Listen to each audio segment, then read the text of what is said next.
Israel की एक खुफिया रिपोर्ट लीक हुई है और इसमें यह पता चला है कि भाई ईरान अपनी 2028 तक 10,000 मिसाइलें कर देता, यानी एक बड़ा उछाल कर देता अपनी मिसाइलों के जखीरे में और वो ताकतवर राजा बन जाता। आज आपको यही जानना है कि आईडीएफ के इंटेलिजेंस सूत्रों से क्या पता चला है। नमस्ते, मेरा नाम रिमझिम जेठानी है, आप न्यूज़ 24 देख रहे हैं और वही रिपोर्ट मैं आपको बता रही हूं। आप देख सकते हैं द जेरूसलम पोस्ट, यहां पर बताया गया है कि एक आईडीएफ डायग्नोसिस किया गया है, एक इनसाइड यानी एक अंदर की खबर आई है कि ईरान के पास देखिए अभी 2500 मिसाइलें थी, लेकिन 2028 तक वो इसको 4 गुना बढ़ा लेता और कितनी कर लेता, 10,000 कर लेता, यानी 2027 तक 6,000 कर लेता, फिर उसके बाद 8,800, और जिस स्पीड से ईरान अपनी मिसाइलें बढ़ा रहा है यानी 2028 तक 10,000 मिसाइलें हो जाती ईरान के पास और वो ताकतवर। अभी भी देखिए बैलिस्टिक मिसाइल के मामले में अगर मैं बात करूं तो इजराइल के मुकाबले ईरान बहुत आगे है। ये उसकी जो बैलिस्टिक मिसाइल है ना, ईरान की ताकत है। बेंजामिन नेतन्याहू ने ये क्लेम किया वेंसडे को और उन्होंने एक अनऑफिशियल फिगर बोला कि हम अगर ईरान को रोकते नहीं तो ईरान 20,000 बैलिस्टिक मिसाइल बना लेता और हमारे ऊपर हमले करता।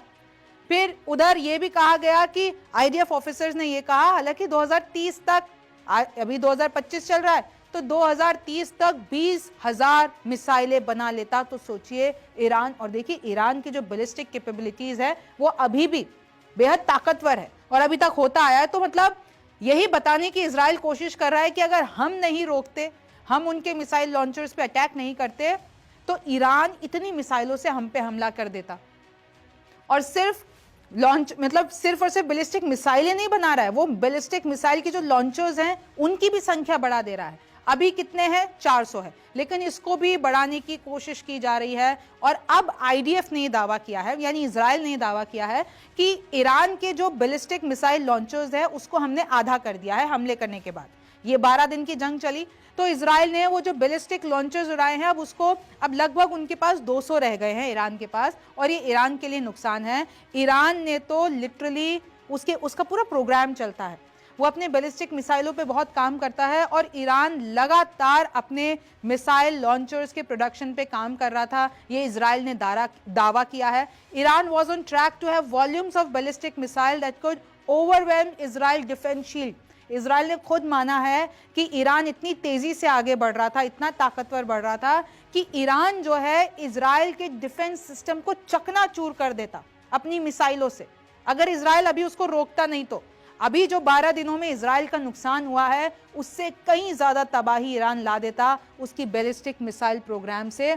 और यह भी कहा गया है कि अभी जो ये 500 बैलिस्टिक मिसाइल ईरान ने लॉन्च की है उसमें से 36 जो हैं वो घरों पे, रेजिडेंशियल एरियाज जो हैं वहां पे लगी हैं। 28 लोग मर गए हैं, 1250 जो लोग हैं वो घायल हुए हैं, 2000 से ज्यादा रेसिडेंसेज हैं जो हेविली डैमेज हुए हैं। फिर उसके बाद 13,000 ऐसे कुछ इलाके हैं जिनकी छतें डिस्ट्रक्ट कर दी है, यानी ईरान ने भी इजराइल में बहुत तबाही मचाई है। तो इजराइल कह रहा है कि अगर इनकी बैलिस्टिक मिसाइल्स की ताकत और बढ़ेगी तो इससे भी ज्यादा तबाही मचा सकता है इजराइल में। Imagine that Tehran could have fired several salvos of 500 ballistic missiles and gotten through 14%. सोचिए कि इससे ज्यादा अगर ईरान के पास बैलिस्टिक मिसाइल जो अगर वो इससे ज्यादा चलाता तो इजराइल का क्या हाल होता। Instead of 36 striking residential area, 400, 500 या 600 रेजिडेंशियल एरियाज पे पड़ती। इजराइल के जो लोग हैं, उधर के जो सिविलियंस हैं वो खत्म हो जाते। और वैसे भी अभी तो आपने इजराइल की जो फोटोज देखी, काफी हद तक गाजा तक लगने लगा था। लोगों ने जो है पिक्चर्स कंफ्यूज कर गए कि नहीं ये गाजा की नहीं, ये इजराइल की तस्वीर थी जो तबाही के लिटरली बवंडर में डूब गया क्योंकि वहां पे खंडर हो गया था। With the same force and determination, और ये शब्द हैं नेतन्याहू के, with the same force and determination we destroyed Iran's industry for producing ballistic missile. Netanyahu ये कह रहे हैं, इजराइल ये कह रहा है कि हमने जो तबाही ईरान में मचाई है, अब हमने उनका जो बैलिस्टिक मिसाइल का प्रोग्राम है, न्यूक्लियर प्रोग्राम के साथ साथ उसको भी ध्वस्त कर दिया है। हमने उनके जितने भी मिसाइल्स के स्टॉक्स थे उन पे हमला किया, हमने उनके लॉन्चर्स पे हमला किया। और कभी कभार तो ऐसा हुआ कि वो बस कुछ ही सेकंड्स में हम पे हमला करने वाले थे, यानी इजराइल पर हमला करने वाले थे, तो इजराइल ने उस हमले से कुछ सेकंड पहले उन लॉन्चर्स को तबाह कर दिया। क्योंकि अगर इजराइल के एग्जिस्टेंस की बात है तो ईरान ताकतवर नहीं हो सकता, ये इजराइल का दावा है। और इजराइल ने बता दिया है कि लगातार अपनी जो मिसाइलें हैं, अपना जो न्यूक्लियर प्रोग्राम है वो बढ़ा रहा है ईरान। और देखिए मैं आपको बता देती हूँ ईरान का टेक भी, ईरान अभी रुक नहीं रहा है। उसने एनपीटी IAEA से हटने का ऐलान कर दिया है।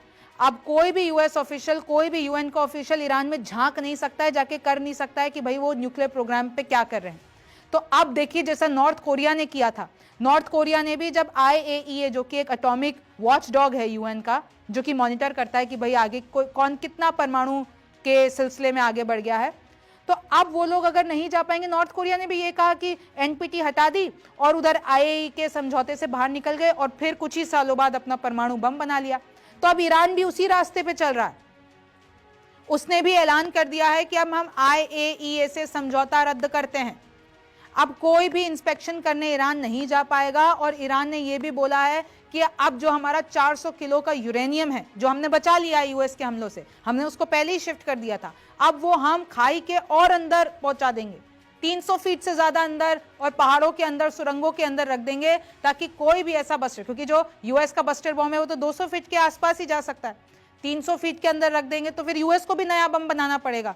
तो आप सोच रहे हैं कि ईरान के मंसूबे अभी भी, उसका मकसद अभी भी पीछे नहीं हटा है। उसने कह दिया है हम अपना न्यूक्लियर प्रोजेक्ट प्रोग्राम को आगे बढ़ाएंगे, कुछ महीनों में पूरा कर लेंगे। और बैलिस्टिक मिसाइल की बात रही, उस पर भी हम पीछे नहीं रहेंगे, क्योंकि ईरान को तो साथ है, रशिया का भी साथ है, चाइना का भी साथ है, नॉर्थ कोरिया का भी साथ है। अब मिडिल ईस्ट में आगे क्या होगा, ये सीज फायर कितनी दिनों तक चलेगी, यूएस कब तक इस चीज को संभालेगा। यूएस ने तो दावा किया कि हमने कराई है, तो कब तक ये डिप्लोमेसी, कब तक ये जितनी भी इक्वेशन है वो चलती रहेगी, ये तो वक्त बताएगा। आप न्यूज़ 24 देखते रहिए। मेरा नाम रिमझिम जेठानी है, आपसे फिर मुलाकात होगी। नमस्कार, मैं हूं मानक गुप्ता।